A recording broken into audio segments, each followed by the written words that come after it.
మేడగది మీరు దేవుని కలుసుకునే స్థలం. ప్రపంచంలోని 35 భాషల్లో ప్రచురితమవుతున్న అనుదిన ధ్యానాల పుస్తకం. తెలుగు భాషలో 1953 సంవత్సరం నుండి నేటి వరకు, అనగా గత 72 సంవత్సరాలుగా నిరాటంకంగా ప్రచురితమవుతూ 3 తరాల క్రైస్తవ పాఠకులను దేవునితో తమ అనుదిన నడకలో బలపరుస్తున్న అనుదిన ధ్యానాలు ఇప్పుడు యూట్యూబ్లో మీకోసం. వినండి, దేవునితో మీ అనుదిన నడకలో వర్ధిల్లండి. ఈనాటి మేడగది అనుదిన ధ్యానాన్ని చదువుకుందాం. మంగళవారం, జనవరి 28, 2025. ఈనాటి ధ్యానాంశం లెమ్ము లెమ్ము. ఈనాటి వాక్య భాగంగా మార్కు సువార్త 2వ అధ్యాయము 1 నుండి 12 వచనాలు చదవండి. నేటి ముఖ్య వచనం: యేసు పక్షవాయు గలవారిని చూచి, నీవు లేచి నీ పరుపెత్తుకుని ఇంటికి పొమ్మని నీతో చెప్పుచున్నానెను. మార్కు సువార్త 2వ అధ్యాయము 11వ వచనం. అలారం మ్రోగే శబ్దం అనేకులకు ఇష్టముండదు. ఎందుకంటే అది మెత్తని వెచ్చని పడక మీద నుండి లేచి మరొక పని రోజును ప్రారంభించడానికి మరియు రోజువారీ బాధ్యతలను స్వీకరించడానికి సమయమైందని గుర్తు చేస్తుంది.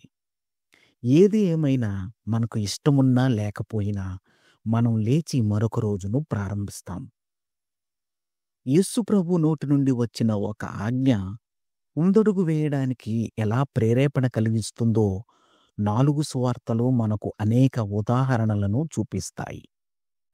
తన స్నేహితుల చేత మోసుకొని రాబడి ఇంటి పైకప్పు విప్పి క్రిందికి దించబడిన ఆ పక్షవాయు రోగితో ప్రభువు, నీవు లేచి నీ పరుపెత్తుకుని ఇంటికి పొమ్ము అని చెప్పాడు. మార్కు సువార్త 2వ అధ్యాయము 11వ వచనం.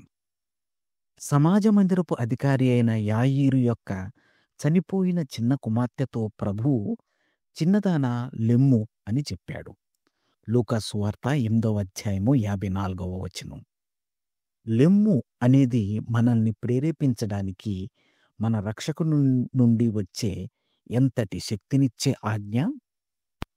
సువార్తలన్నిట్లో ప్రభువు చురుకైన సేవ చేయమని ప్రజలకు పిలుపునిచ్చాడు. మీరు సర్వలోకమునకు వెళ్ళి సర్వసృష్టికి సువార్తను ప్రకటించుడి. మార్కు సువార్త 16వ అధ్యాయము 15వ వచనం.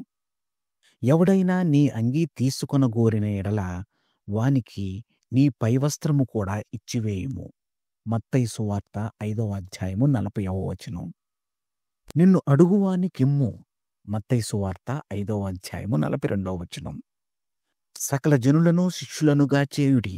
మత్తయి సువార్త 28వ అధ్యాయము 19వ వచనం. మనం ఆయన సేవను ఏ విధానంలో చేసినా గాని ప్రభువు మన జీవనయానంలో ఎల్లప్పుడూ మన ప్రక్కన ఉంటానని వాగ్దానం ఇస్తున్నాడు. మనము చేయవలసిందంతా యేసు ప్రభుని ఆజ్ఞను అనుసరించి లేచి నిలబడడమే. లెమ్ము.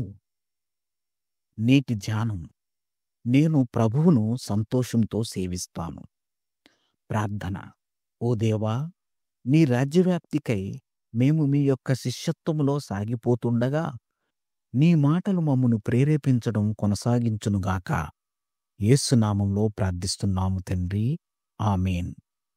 ప్రార్థనాంశం: నా పట్ల దేవుని చిత్తమును గ్రహించున్నట్లు. తన అనుభవాన్ని ఈనాటి ధ్యానంగా మన కోసం వ్రాసి పంపినవారు ఎస్టెలా బాల్డియోన్, లిమా, పెరూ. మేడగది అనుదిన ధ్యానాలు మీకు ఆశీర్వాదకరంగా ఉన్నట్లయితే వెంటనే మన ఛానల్ని సబ్స్క్రైబ్ చేయండి. లైక్ చేయడం, షేర్ చేయడం మర్చిపోకండి. దేవుడు మిమ్మును దీవించునుగాక. ఆమేన్.